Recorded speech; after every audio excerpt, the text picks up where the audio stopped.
یہ یقین تمہارے ساتھ اگر جڑ جائے کہ تمہارا رب تمہیں دیکھ رہا ہے تو پھر گناہ کرنا مشکل کیا ناممکن ہو جائے گا۔ ان اللہ خبیر بما تعملون، اور جو تم کرتے ہو تمہارا رب اس سے باخبر ہے۔ مت سمجھنا کہ وہ دیکھ نہیں رہا، تم کو چھٹی دے رکھی ہے تو اس کا یہ مطلب نہیں ہے کہ تم اس کی پہنچ سے باہر ہو یا اس کی نگاہوں میں نہیں ہو۔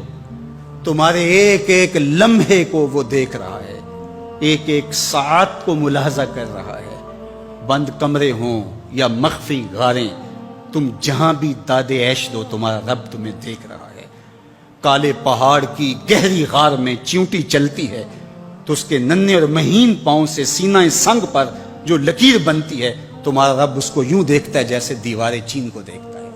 تو کیا وہ تمہارے اعمال کو نہیں دیکھتا؟ تمہارے ایک ایک عمل کو، تمہارے ارادے کو، تمہاری آنکھوں کی خیانت کو، تمہارے دل کے ارادے کو دیکھتا ہے۔ ایک ایک چیز سے وہ آگاہ ہے۔ وَلَا تَكُونُوا كَالَّذِينَ نَسُوا اللَّهَ، اور ان لوگوں کی طرح نہ ہو جانا جنہوں نے اللہ کو بھلا دیا، غافل ہو گئے، اپنی خواہشات کی زندگی گزارنے لگے۔ یہ جہاں مٹھا اگلا کس نے ڈٹھا، آرزوؤں کے نوکر بن گئے۔ جس طرح نفس اور شیطان ان کو چلا رہا اس طرح چل رہے ہیں۔ جو لوگ اللہ کو بھول گئے، اللہ فرماتا ہے اللہ نے انہیں ان سے غافل کر دیا۔ اللہ جب کسی سے ناراض ہوتا ہے تو ہدایت چھین لیتا ہے۔ اسی لیے ہمیں ہر روز ہر نماز کی ہر رکعت میں ہدایت مانگنی ہوتی ہے۔ اہدنا الصراط المستقیم، ہر روز مانگتے ہیں، ہر نماز میں مانگتے ہیں، ہر رکعت میں مانگتے ہیں، اللہ ہمیں ہدایت پہ گامزن رکھنا۔ اللہ جب کسی سے ناراض ہوتا ہے تو ہدایت کے دیے بجھ جاتی ہیں، اندھیروں میں بھٹکنے لگتا ہے، شیطان اس کو دھوکے میں مبتلا کر دیتا ہے، اسی زندگی کو مقصود زندگی سمجھ لیتا ہے، اس شراب کو آب حیات سمجھ لیتا ہے، جس کو یہ بھی نہ پتا ہو کہ میں ہوں کون، میں کہاں ہوں، میرا مقصد زندگی کیا ہے، مقصد حیات کیا ہے۔ کھانا پینا اور لذتوں کا حصول یہ تو چوپائے بھی کرتے ہیں، تو اشرف المخلوقات کاہے کا ہے۔ یہ زندگی تو ان کی بھی ہے کہ وہ اچھا کھاتے ہیں، تم تو ایک پاؤ بھر گوشت کھا لیتے ہو اور شیر روز ایک ہرن چاٹ جاتا ہے، وہ تیرے سے زیادہ کھاتا ہے، تیرے سے زیادہ طاقتور ہے۔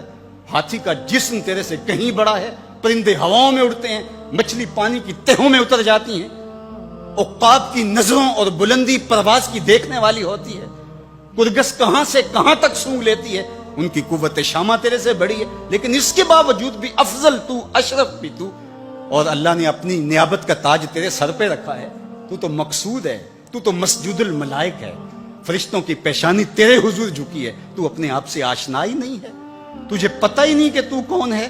تو خدا کو بھول کے سمجھا کہ میری زندگی آزاد ہو گئی، اب میں جو چاہوں کروں، میں خدا کا بھی انکار کر دیا، بلا دیا اس کو۔ کہا جب خدا کو تو بھولا تو خود کو بھول گیا، زندگی کے مقصد کو تو نے فراموش کر دیا، اب بھٹکتا ہے ارض فلات میں، جنگل میں پڑے ہوئے خشک پتے کی طرح، جس کو ہوائیں کبھی ادھر اڑا دیتی ہیں کبھی ادھر اڑا دیتی ہیں۔ مقصد حیات کا علم نہیں ہے۔ خدا کو بھولنے کا یہ نتیجہ ہے جو تجھے بھگتنا پڑ رہا ہے۔ خدا آشنا ہو جا، خود آشنا ہو جائے گا، تجھے ذات سے آگہی ہو جائے گی، من کا شعور مل جائے گا، تجھے پتا چلے گا کہ میں کون ہوں، میری زندگی کا مقصد اور مقصود کیا ہے۔